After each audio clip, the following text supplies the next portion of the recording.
Hello and welcome to David Shepherd's Facebook Live. I've been spending the entire week, as well as working with private clients, putting together a very exciting training for this weekend here in London called Strategies for Success. And how that training came about, launched it in December, is that I realized that doing a breakthrough session or doing something like our Fix Your Mind seminar, where people release negative emotions from the past, align their values, delete limiting decisions, and program their future in a way that it's going to happen, is just the first step to real high performance and real world-class results. Because, it dawned on me that just getting rid of a limiting decision doesn't necessarily mean that you have empowering beliefs.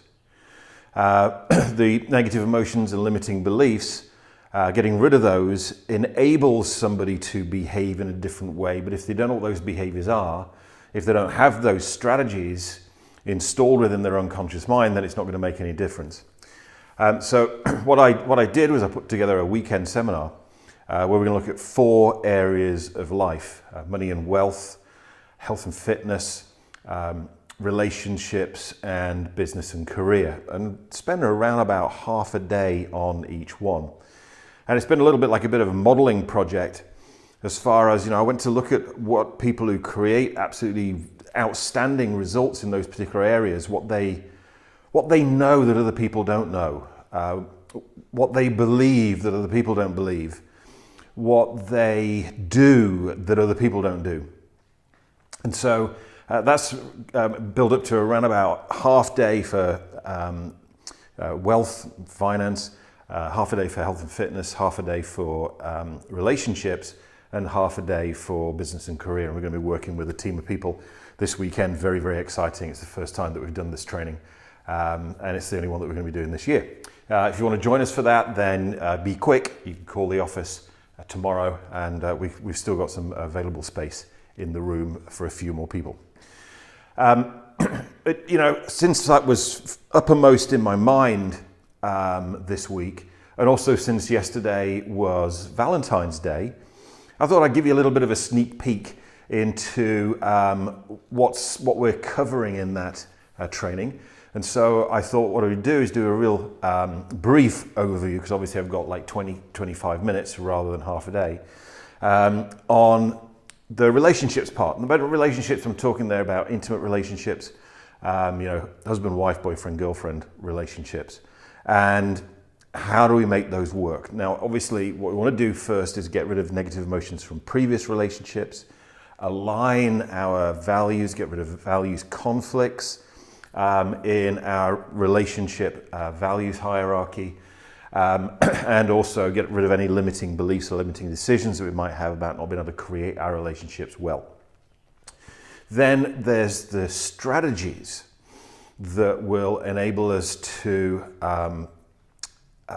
really create a very wonderful long-term relationship between two people. So let's look at it. Firstly, there are 3 things from an NLP perspective that we say can cause a relationship to go off of track. One would be negative anchors.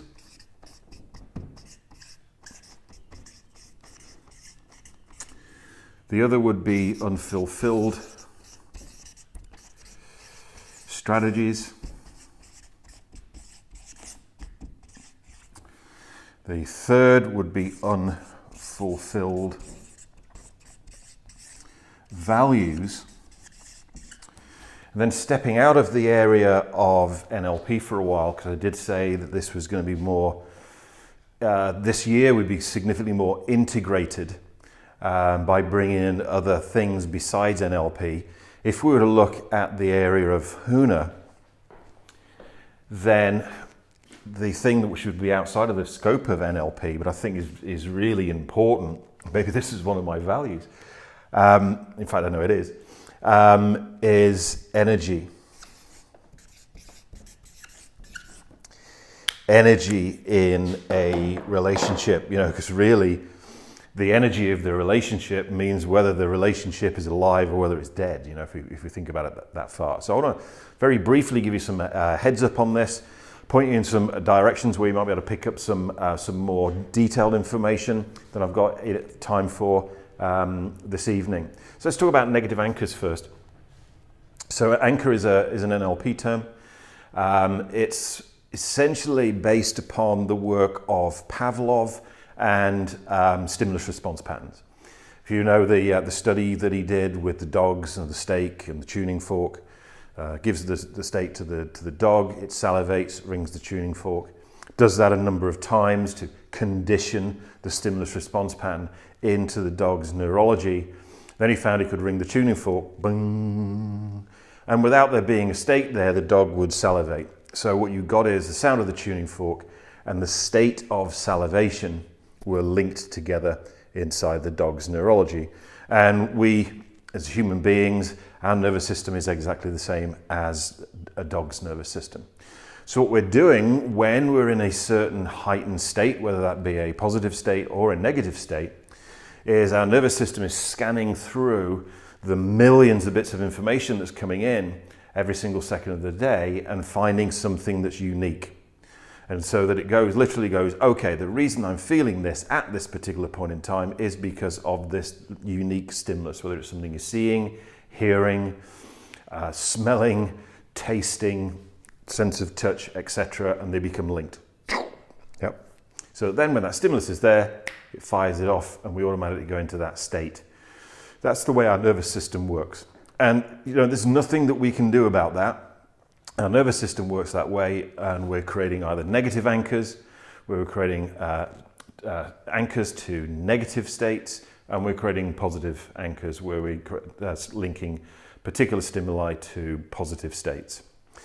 So really what it becomes is not a matter of being able to avoid that, it's a matter of how do we manage that. And particularly negative anchors in relationships. So let's just play a little scenario out for you. Let's say you've been at work, you've had a really bad day, you're feeling bad. You go, I've really got to get myself into a good state before I go home and see my husband, wife, boyfriend, girlfriend, which you very successfully do.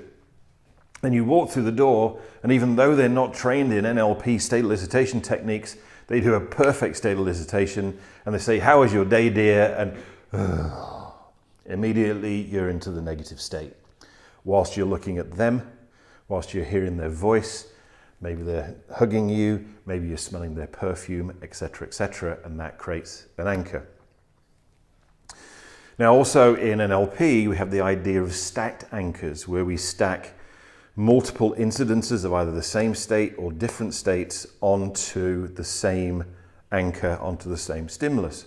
So imagine that a couple are together for several years, 5 years, 10 years, 15, 20, maybe more years than that. How many times has the state of a bad day been anchored to your partner? To the point where, for some people, it gets to the case where just the sight of their partner, just the sound of their voice, just the smell of their aftershave or perfume, just the touch of them when they hug you, puts you into a negative state. Because the majority of people don't understand anchoring, they think that this person is making them feel bad. Because this person makes them feel bad, they don't want to be around them anymore. When in actual fact, all it is a purely neurological process. So one of the things that we can do in NLP is using a process called collapse anchors. We can actually collapse the negative state with a more powerful positive resource state, which will break the wiring in the nervous system and rewire that. You can see a demonstration of that in the NLP Practitioner Home Study Program in the I'm David Shepherd app, available at davidshepherd.com. And there's the full process of how to go about doing that, either with somebody else or for yourself. Now, of course, then you go, so what do we do if we're not feeling good? Or we know that our partner's not feeling good. Do we go, right, go away, lock yourself into another room, get yourself sorted out? That's not really a realistic strategy of dealing with this. Sometimes when your husband, wife, boyfriend, girlfriend is in a negative state, what they need is a hug. Yeah. So what you do is when they're in a negative state is we hug them, but remember where you put your hands. Yeah, give them a hug, then later in the evening or whatever, the mood's changed, their state's changed, they're in a really good state, then what we can do is hug them again, but remember to hug them with your hands in the same place. We'll collapse the negative anchor that you created before. That's how we manage to maintain our anchors in a relationship long term. We might call it anchoring management. It's important with kids too. One of the things I notice with a lot of families is that when kids are little, you hug them all the time. You hug them when they're feeling bad, you hug them when they're feeling good, which overall kind of like balances everything out. But then as the kids get older, then maybe hugging doesn't become so kind of like trendy and fashionable or whatever, or grown up. So the only time that we tend to hug our kids is when they're feeling bad, which kind of, again, can create a negative anchor. So does it mean that when your kids are in a bad state, bad mood, then don't hug them? No, that might be exactly what they need. But the thing to do is exactly like I said in our intimate relationships, is to hug them, notice where we're actually touching them, and then when they're in a better state, in a better mood, hug them again, and remembering to touch them in the same place will collapse the negative anchors that we created. All told, what that will do is it'll enable you to manage the anchors that you've got in your relationship. Ideally, then what we'd want to do long term is to make sure that there are no negative anchors, but actually to create lots of positive anchors, which are created in exactly the same way. When we're feeling good, anchor it. If that means anchoring it like feeling good, like hug each other, fantastic. That creates a really nice positive anchor to hugging, to touching, or whatever it may be that you choose to have as your particular stimulus for anchoring. Now, if you look at unfulfilled strategies, there are 3 strategies which are unconsciously running in our relationships. There's our attraction strategy. There's our recognizing attraction.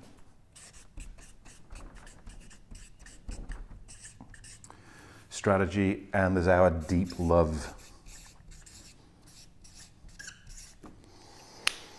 Everybody has these strategies running in their relationships, whether they're consciously aware of them or not. And what they do is our attraction strategy is the strategy that we run unconsciously, which is how we know that we find somebody attractive. Our recognizing attraction strategy is the strategy that we run unconsciously, which is how we know that somebody else finds us attractive. Then, if we find somebody attractive and we recognize that they find us attractive, all other things being equal, the 2 people will then get into a relationship. At some point in time, once that relationship develops, each of the people will run their deep love strategy, which is the strategy that they run that lets them know that their partner, their husband, wife, boyfriend, girlfriend, deeply loves them. And for a relationship to work, I'm sort of like, not just being together, I'm talking about a relationship really working at a real high level, then all of these 3 strategies need to be satisfied all of the time. And as soon as one of these strategies isn't satisfied, then, for instance, you'd find the situation where you didn't find your partner attractive anymore. Or you'd think, my partner doesn't find me attractive, or they don't deeply love me.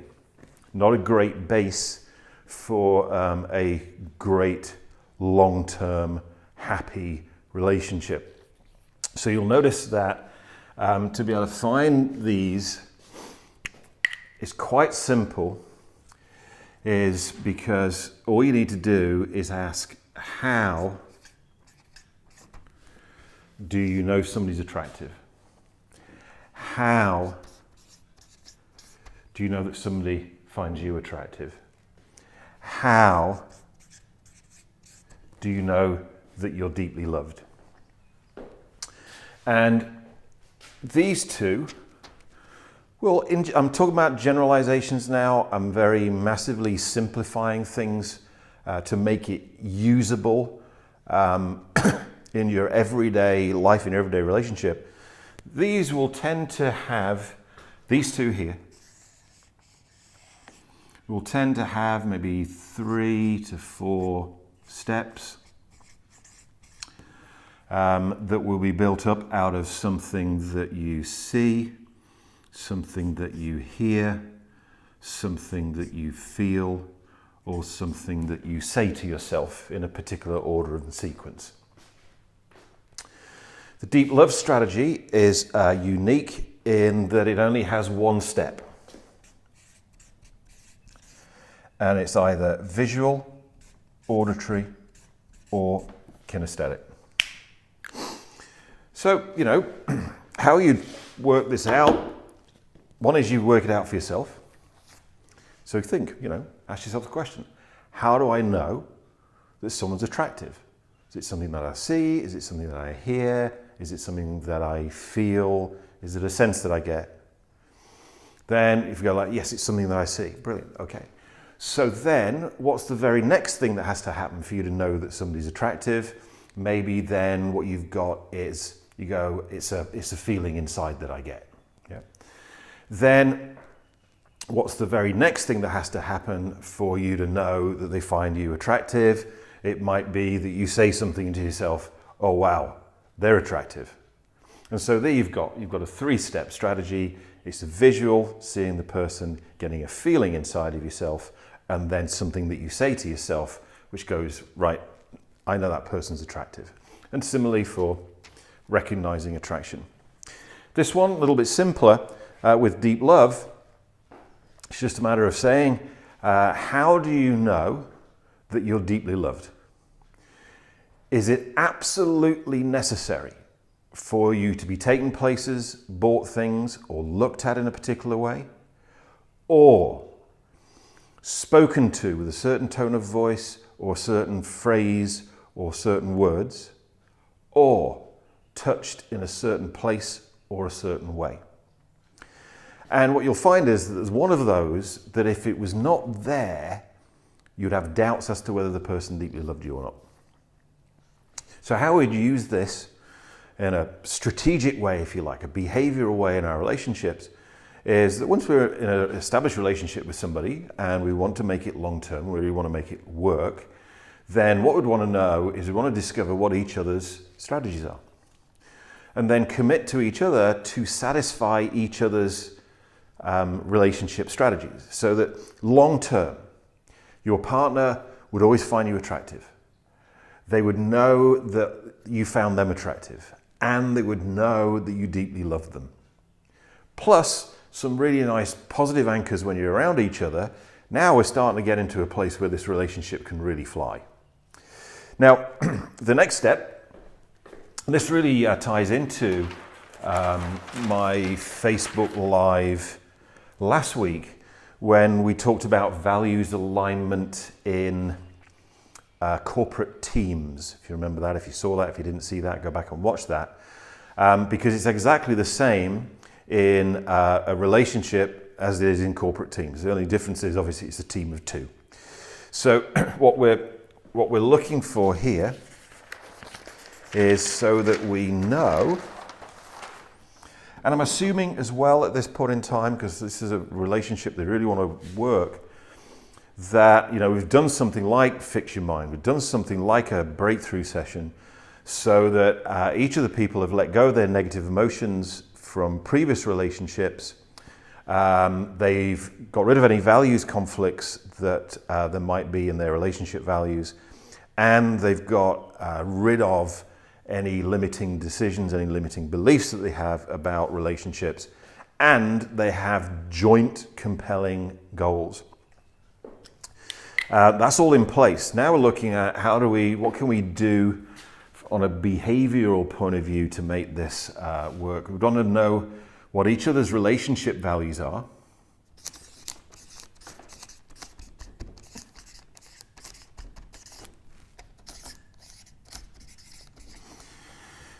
And, if you remember that from, let's go to red, remember that from last week, what's important to you about your relationship?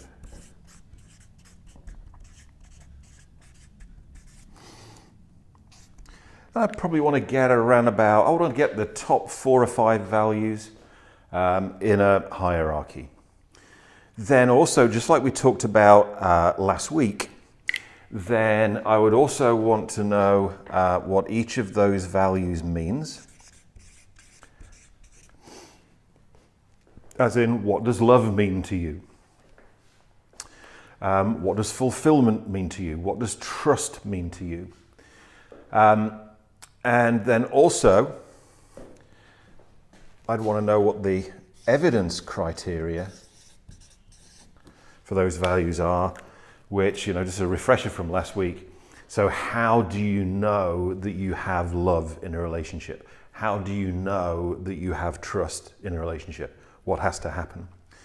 And again, what we're doing here, then, when we're in a relationship, we decided that, we want this to be a long-term relationship. Then what we want to do is to discover each other's values, discover the complex equivalences or the meanings of each of those values, and the evidence criteria, what this person needs to have that value satisfied, and then we commit to each other to actually do that. Because what happens in most relationships, and this is one of those examples of, what is something that a lot of people don't know, that because they don't know it, they inadvertently have the person's values be unfulfilled, or even worse, have their values be violated. Our values are the things that we feel most strongly about. So when our values are fulfilled, we feel good. But when our values are unfulfilled, or even worse, when our values are violated, that makes us feel really bad. So you can understand how values can be one of the things that makes the difference in the longevity of a relationship. Now, here's something that is an interesting one, which I'll share with you. For some people in relationships, I think they go through values transitions, which for some people, not everybody does, but for some people, I believe they go through values transitions. And these values transitions can cause quite major problems in a relationship. If we look at the life cycle of a relationship, then when people first get together, they're boyfriend, girlfriend.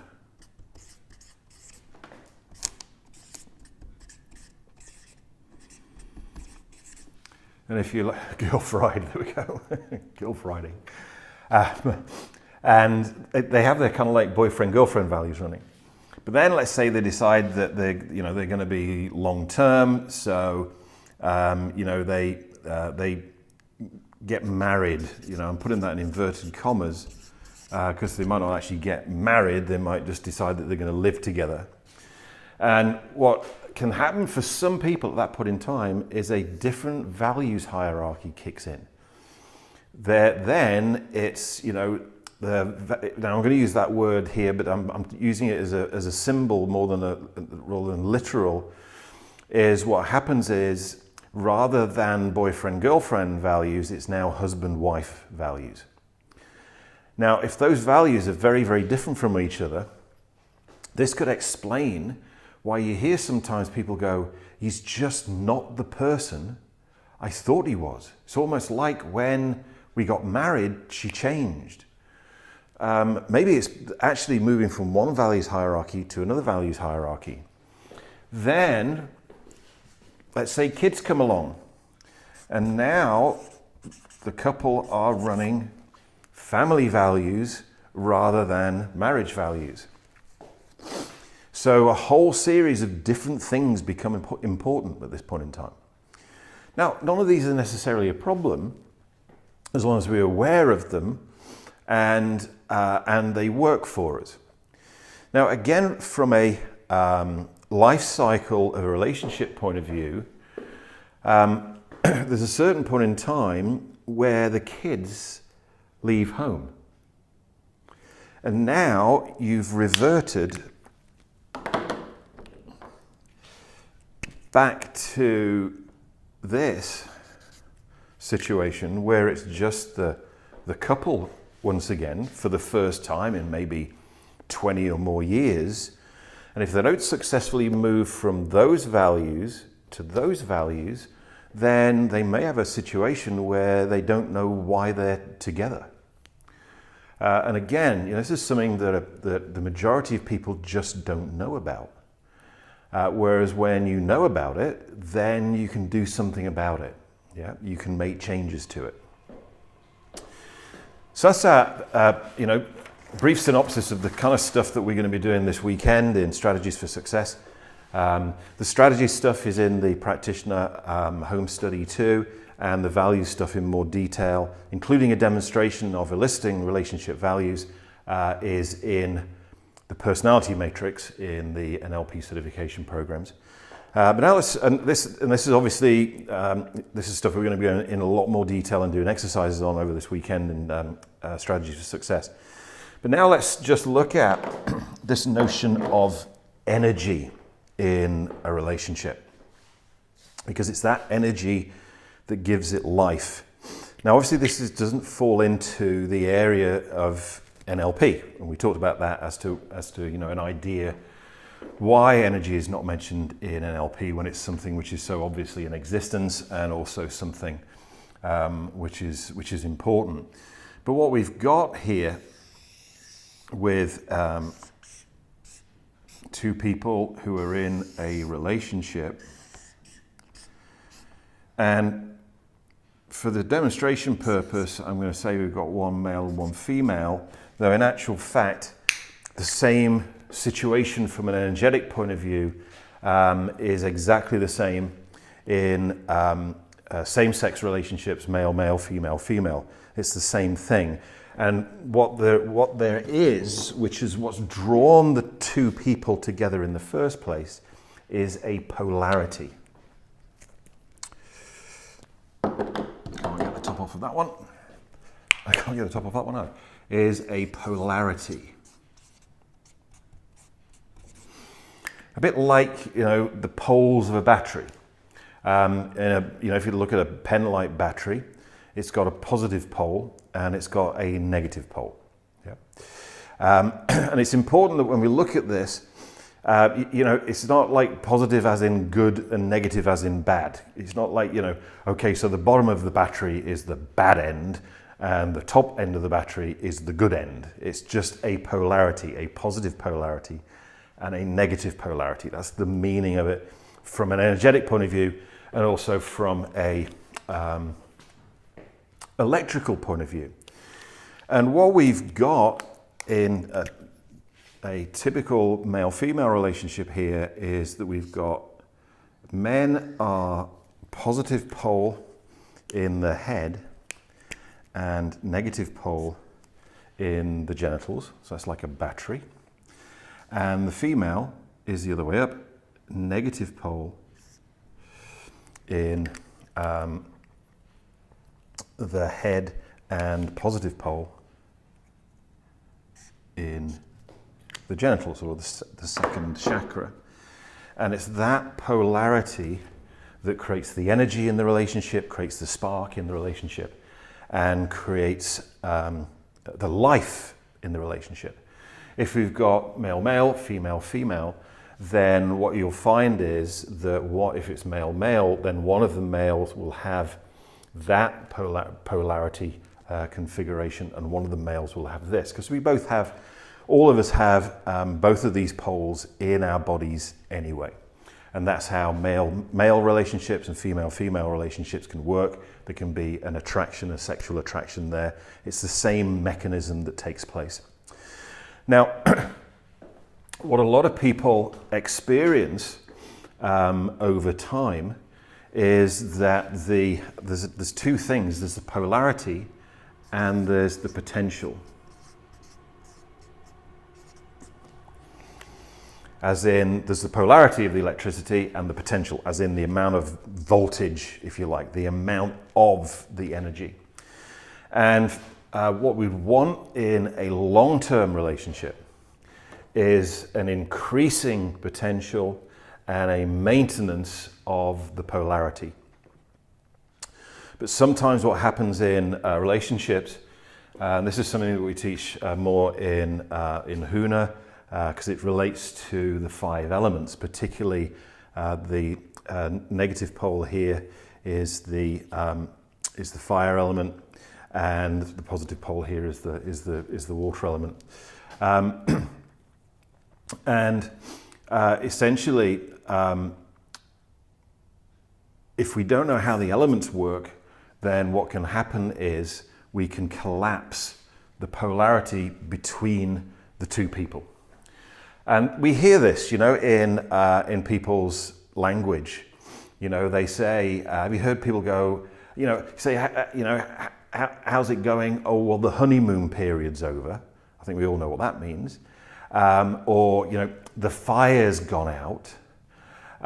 Or there's no spark there. So again, these are things that people are aware of unconsciously. It comes out in their words, but it's outside of their awareness. So because it's outside of their awareness, they don't know how to correct it, they don't know what to do about it. So again, once we know this, then we can actually create, using certain techniques with the elements, certain techniques from Huna, then we can increase the amount of the potential of the energy in our relationship. And also, but not only maintain, but increase the polarity. So from an energetic point of view, the attraction between the two people increases rather than decreases. So those are a few things there, 4 things in fact, that we can apply in our relationships to have our relationships not only survive, but thrive. Relationships not just be okay, but our relationships being really good, and and the relationship getting better and better and better and better and better the longer time that relationship goes on for, which a lot of people experience the opposite. And this is really why I put together the Fix Your Mind and the Strategies for Success combination. To 1, deal with the past around relationships, but then 2, get the awareness of these things so that we can actually apply them and make them work in our relationships every day. Hope that was useful for you, and thanks for joining me here on Thursday, whether it be morning, daytime or evening, depending on whereabouts in the world you are, and I'll see you next Thursday for my next David Shepherd's Facebook Live.